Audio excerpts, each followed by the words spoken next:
you look down to our right, you've got a great view of the town of Nazareth now. Today Nazareth is a big bustling city. It's an Arab city and one of the largest Arab city in Israel with the pre-1967 borders. Nazareth Elite is a Jewish settlement. Nazareth Town is an Arab town. Nazareth Elite, Upper Nazareth, the Jewish part has about 65,000 people living in it, and the lower part has about 95,000 people living in it, the Arab town. Well guys, welcome to Nazareth Village. I know you're going to really enjoy it here. Now, if you look at this here, we've got some terracing. So you've got these stones holding up the earth, and you've got different soil types to make sure that the drainage is absolutely perfect. And as a result, you get ideal conditions for growing vines. Now, can I introduce you to Jonathan? This is Jonathan. Hello. Nice to meet Jonathan. Jonathan's going to be showing us around to start with here. Now, the Nazareth Village is a little farm which we rebuilt like it was in the 1st century. Because we know from the Bible that 2 big events happened here. The first one was the Annunciation of the angel Gabriel to the Virgin Mary that she will have the child. And the second one was 30 years later, when Jesus came to the synagogue of Nazareth to read from the scripture. We found out that this was really a farm from the 1st century, because we found in the floor of this ground here. You can see here also some shoes they were wearing in the 1st century. It's not the original, but they would look like this. But they would have to take off their shoes if they wanted to press the wine. We're now about to go through this door here. This door is made out of a bigger one and a smaller one. The most time of the year they would close the bigger one and use the smaller one. If they had to unload a camel or something inside, they would open up the bigger door. Now, it had also a strategic function in war times. If an enemy rider would come along, they would close the bigger door, and you can imagine that he would never fit with his horse through the smaller door. So the rider would have to get off his horse and go here by foot. But you can see that this door is not too high, so he had to bow down as he goes through. Now as he bows down, on the other side would wait a guy with a sword. So this door was also a good protection. Do you remember when Jesus says that no rich man can enter the kingdom of heaven like no camel would fit through the eye of a needle? So he was not talking about the eye of the needle we know today, but exactly about these doors here. So you can imagine no camel would ever fit through the smaller one. Okay, so you can see here pictures of the modern Nazareth. The city today has about 80,000 people who live here. 1,000 years ago the city only had about 500 people who lived here. These people came originally from Bethlehem. So that also explains why Joseph and Mary had to go back to Bethlehem to register. You see that this area here is surrounded by the sea and the desert, so it's like a bridge from the north to the south. It's also the connection point between Europe, Asia and Africa. So it was an important place for trade. So many conquerors have tried to step foot into this place because of its importance. So we are here in the room of the Romans, and the Roman time was a really difficult time for the people here in the Holy Land. The time in which Jesus was born into were the 2 main ways of execution. This was the religious one. The one from the Jews. They would take the victim to a cliff like this, they would tie his hands behind his back, and then they would throw him down upside down. Now most of the times this would break the neck of the victim. But if the victim survives the fall, they would take stones and stone him to death. So it was a really cruel way of execution, but it was a rather quick way. Because the slower way was the political way, the ones from the Romans, the crucifixion. So for the crucifixion, the victim would first get beaten up. This he would have to carry the cross beam of the cross through the city. After this, they would be crucified on a public place, because it should be a sign for the Jews, that's what happens to you. So they would crucify him there, and if all the weight is on your hands, the breathing gets really hard over time. So they would have to push up on the cross to keep breathing. You can imagine that this was a really painful process because the nails were through the wrists. But the Romans invented something so the victims would stay alive even longer. They called it the mercy seat, and it's this little stick in the middle of the cross. And this allowed the victims to sit down and rest on the cross. They could stay alive on the cross up to 3 days. But there was one rule from the Jews which the Romans respected. And that was that on Shabbat, on the holy day, no victim could hang on the cross. So if there was a crucifixion a day before Shabbat, they would break the legs of the victims. That way they couldn't push up anymore and they would die much faster. We can read now in the Bible that also Jesus was crucified the day before Shabbat. But they didn't have to break his legs because Jesus died already after 6 hours. And many were surprised by that. But it fulfills a prophecy where it says that the Messiah would go to the kingdom of heaven without a broken bone in his body. But Jesus also said he gives his life for us. Nobody can take it from him. He died on his own will on the cross for us.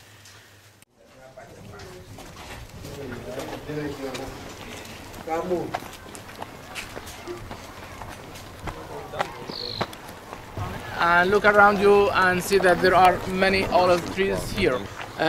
Now what is unique about olive tree, if you look to this side, you see that there are some kind of new branches will be growing from the roots of the olive. Each branch like this in Hebrew language is called Netzer. And Nazareth in Hebrew is Nazareth, which means that Nazareth, the word Nazareth, means a new shoot that grows from the roots of the olive tree. Now in Isaiah 11:1, there is a prophecy. He says a shoot, new branch, is going to grow from the roots of Jesse, father of David. And Nazareth was built by people who came from Bethlehem, the city of David. Jesus is to be born to David's ancestors, be living in Nazareth. This fulfilled of a prophecy for Jesus to be called the Nazarene. The word Nazarene comes from there.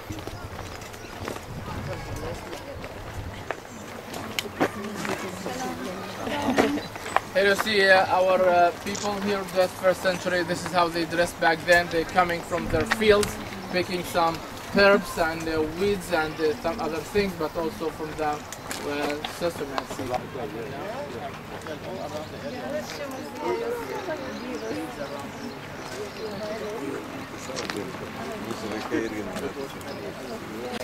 And this is a threshing floor here where we bring the wheat in order to thresh them and to bring the seeds out from the ears of the wheat. We here has wheat. We have plowed this field with this wooden plow in the winter time. This part in the front is the yoke that you put on two animals.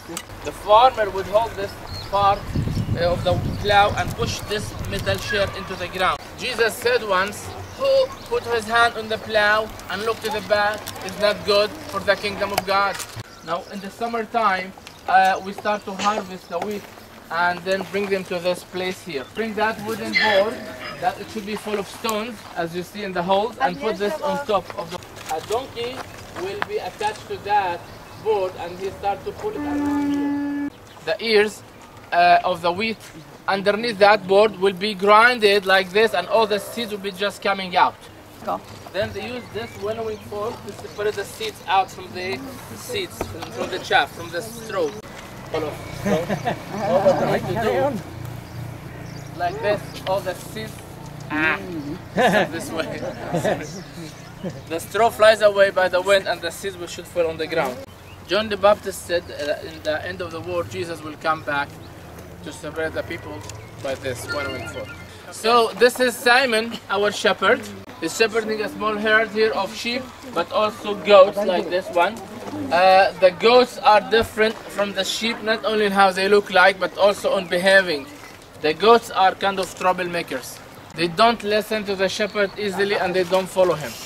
You see that goat? It goes wherever they like. They don't listen. And that is opposite from the sheep, that they trust the shepherd and they follow him. That's why Jesus said about his followers, "You're my sheep." He didn't say, "You're my goats." And the Bible says in the end of the world, Jesus will come to separate the sheep from the goats.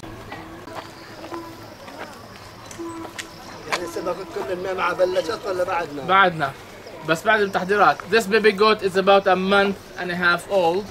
But the baby over there is about 4 days. This is a replica of a tomb. We replicate the same kind of tomb that Jesus was buried in. Poor people has to be buried in fields, but rich in caves like those. Jesus was buried in a tomb belonging to Joseph of Arimathea. That was a rich person. And that's fulfilled of a prophecy in Isaiah 53. It said the Messiah should be buried in rich man's. A year after death, they would come back to the tomb and collect the bones and put them in a bone box made of stone. So inside they put this ashwarium inside the cave, and then the niche the inside will be empty to be reused again for another deceit. But Jesus' tomb was a new tomb.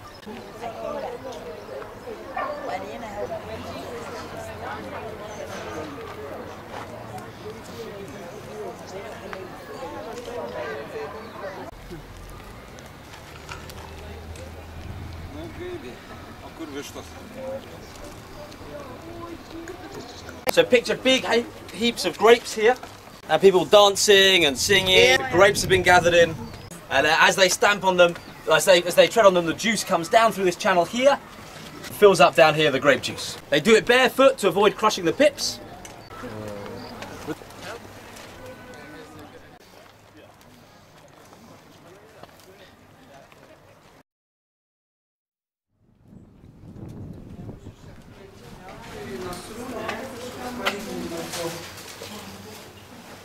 Okay, we're in an olive press. This is an olive press that we do use it every year. Olives has to be crushed first in this olive crusher. After putting the olives here, this stone will be moved around normally by an animal and to crush the olives. Then they bring those kind of baskets and collect the crushed olives inside. And those baskets then has to be taken to the press, to the other side.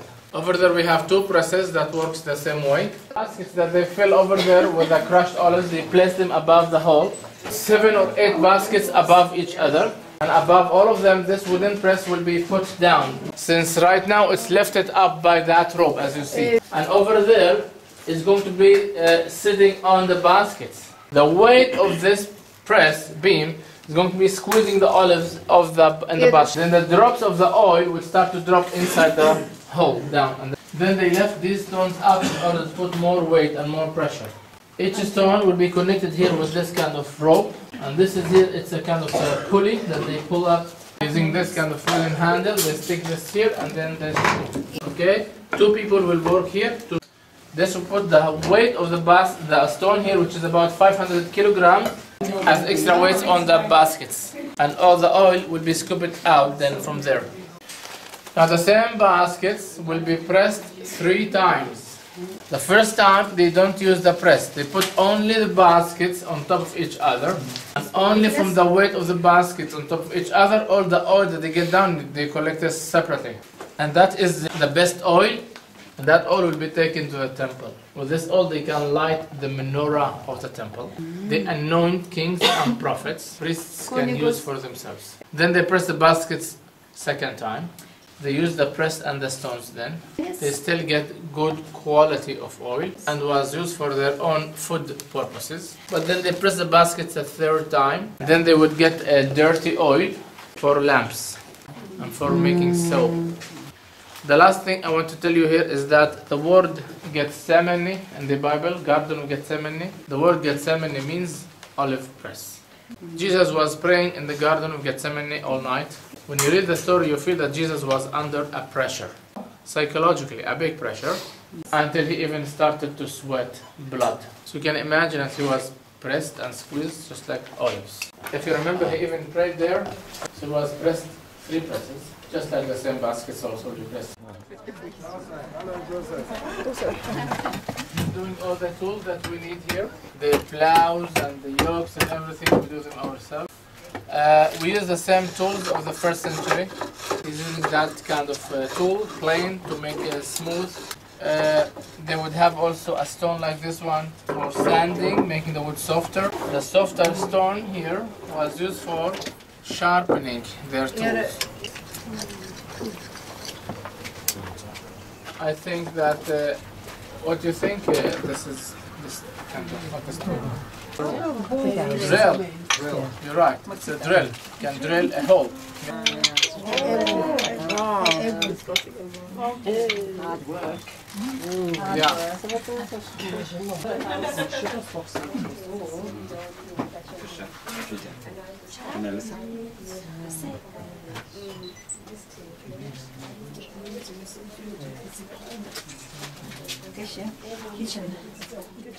Okay, this is Hannah, our weaver. Welcome. The wool has to be cut using these scissors. Then you wash the wool, you card it, you clean it with this metal card. Then you make the colors. You boil it with onion peels, you get this kind of color. You boil it with pomegranate skins, you get walnut shells make this. Now the blue and the purple, these are very expensive colors. Only the kings and rich people, they made it out of sea snails.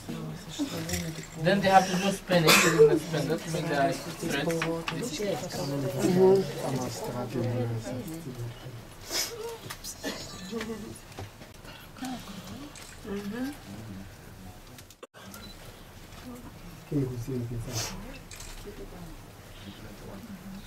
Nu, kur Lietuvoje tokiam, projektų Lietuvoje ratelių.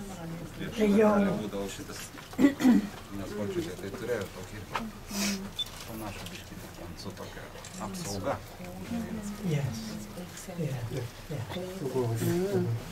Then they weave it here on the loom, okay? She passes that tool that she's holding in her hand. It goes up and down between the threads to put the threads together. This is the final product.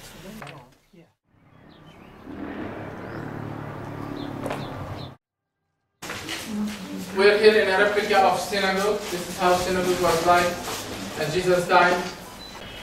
The synagogue and the other buildings here that you saw are replicas that we built using the same building materials of the first century. The walls made of stones and mud between the stones. On the roof here, there are 3 layers. The first layer is mud. The second is dry layer of dirt. The purpose is to absorb the water in it. Then the third layer is mud again. It's the same kind of roof that the story in the Bible in Capernaum speaks about the forming of the roof of Rosa. They would remove it because it's soft materials, the mud and the dirt on top. Now the synagogue at Jesus' time was made as a meeting place. It was a school for the children in the morning. The word synagogue in Greek and Bet Knesset means house of gathering. The parliament of Israel, the Knesset, is meeting place, the same name. It was used to read the Torah, the scriptures in Sabbath day. They stored the scrolls in jars, similar to those ones. The jar has to be put in that storage room over there. Those jars are replicas of the scroll jar we found near the Dead Sea in Qumran with the Dead Sea Scroll. The reader would stand here where he can open the Torah scroll and read to the people. Jesus did that here one Sabbath day in Nazareth, where he opened the scroll of Isaiah and he read the verses that speaks about the coming of the Messiah, saying, "The Spirit of the Lord is upon me." He read the verse that speaks about the coming of the Messiah. Then he wrote the scroll and gave it back to the attendant. Then Jesus said to them, "This passage has become true, which means I am the one that these words are speaking about. I am the Messiah." The Bible says they were amazed of him. They started to ask each other, "Isn't he the son of Joseph? Look at the gracious words that are coming out of his mouth." But in the end of the story, they become angry of Jesus. Very angry that they took him out of the synagogue and wanted to stone him to death. In the other words, Jesus was saying, "I am the Messiah. I am the Messiah, but I came for Israel, but for the whole nation." We're going now to a beautiful viewpoint above the valley of Jezreel. It's called Mount Precipice because it's the place where people remember Jesus being taken to be thrown off the cliff by the angry crowd in the synagogue. It's the big cliff here, so when it says they took him to a cliff to throw him off, it's almost certainly that one. It also gives us a brilliant view across the region over the valley of Jezreel, this important farming area for the Old Testament people of God.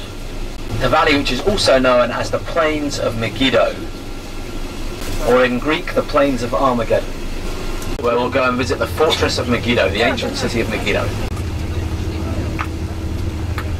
Ahead of us you can see a dome-shaped mountain rising very suddenly out of the plains.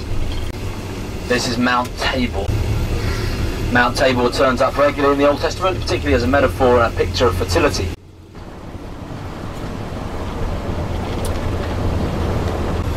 As we're travelling, you'll see this lovely red iron-rich soil. So it's in this area, the valley of Jezreel, that Naboth had his vineyard, which Ahab wanted to take from him. You may remember he tried to buy it from Naboth, and Naboth said, "No, it's not for sale." And Ahab went home in a sulk. And his wife said to him, "Why are you so sad? You're the king of Israel." And he told her, "Naboth won't let me buy his vineyard." And she said, "Leave it to me, I'll sort it out." And she got together 2 dodgy characters and she got them to accuse Naboth in court. He ended up being falsely executed, and Ahab took the vineyard. But the prophet was sent to condemn him and warn him of God's judgment coming because of this. And the town that controls this plain is the town of Megiddo. As a result, Megiddo has been a very important strategic city for generations. It was built on a low hill, destroyed and built again, then destroyed and built again, then destroyed and built again, then destroyed and built again, then destroyed and built again, then destroyed and built again, then destroyed and built again. And so far that's only happened 9 times. This city was destroyed 21 times and rebuilt. Just to explain what I was saying about this, there's 2 civilizations in the ancient world that really matter. Egypt and Mesopotamia. And the road between them comes up the coastal plain here. And then it has to get through these mountains, the mountains of Carmel. And the best pass through is the Iron Pass, which brings you past Megiddo here. And that's why this place is such a key place. All the world's traffic has to come through it. If you want to defend a city, the most important thing to defend is the way into the city, isn't it? The gate. And so gates are very significant, and the engineering of designs and gates is very important to people at this stage in history. And one of the cities the Israelites were unable to capture during their conquest was the city of Megiddo.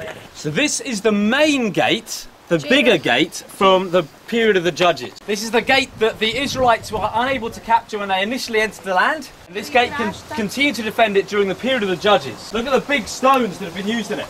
It's solid, isn't it? But also notice that it's more than just an entrance. There's these rooms in here as well. You see, it's a big public space. And so it's the most important place in the city. Defensively, but also politically. This is where people come for important meetings. If you want to seal a deal in public, or if you're Boaz and you want to sort out your relationship with Ruth, you come to the gate to do it in public. If you're a local dignitary like Job, you come and sit in the gate to dispense justice.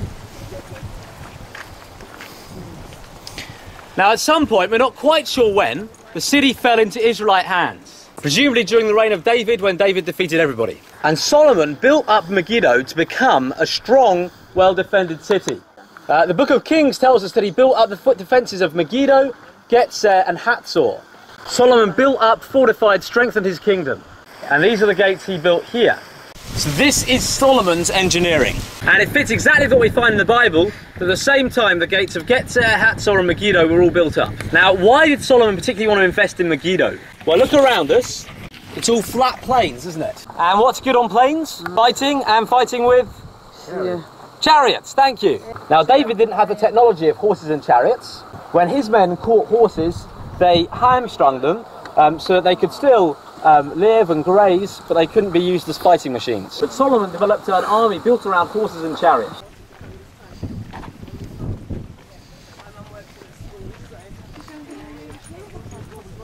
But actually, it's an altar, a massive altar, and they would, you know, kill things on there.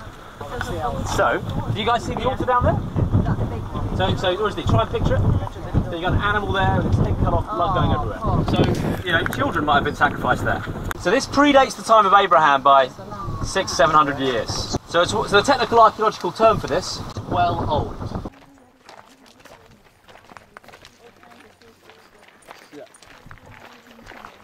What's that?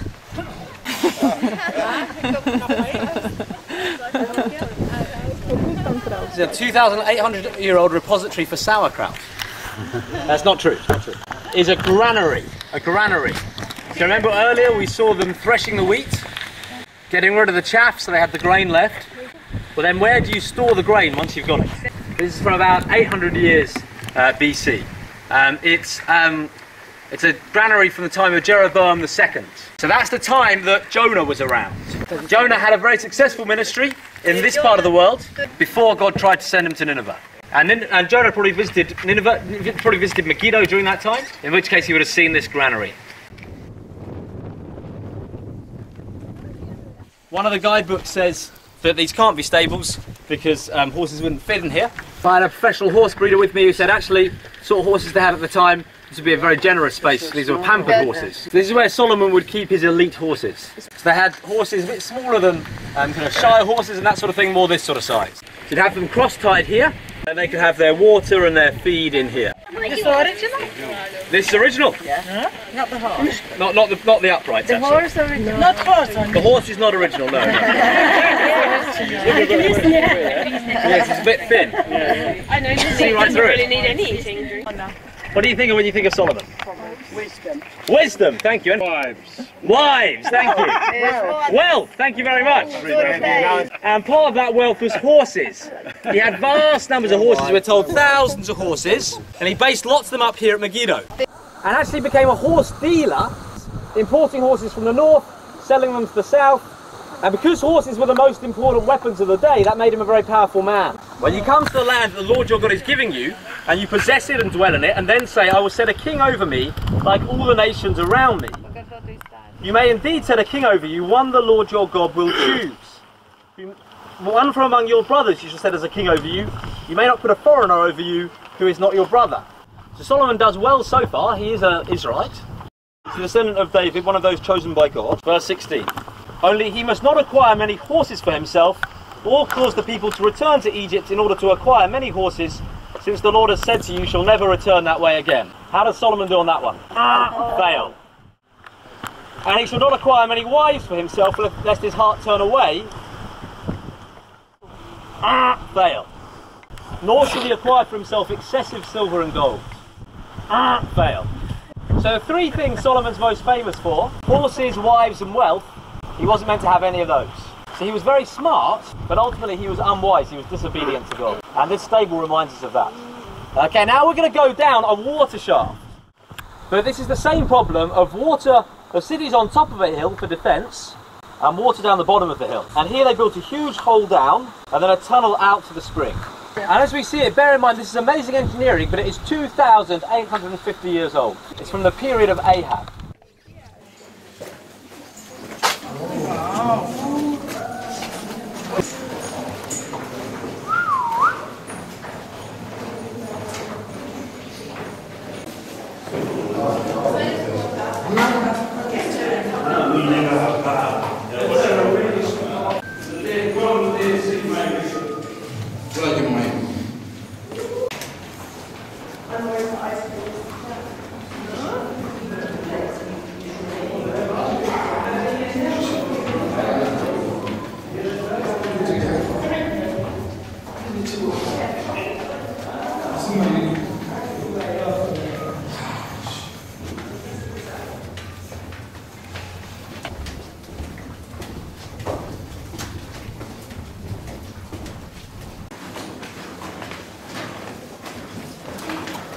Very good.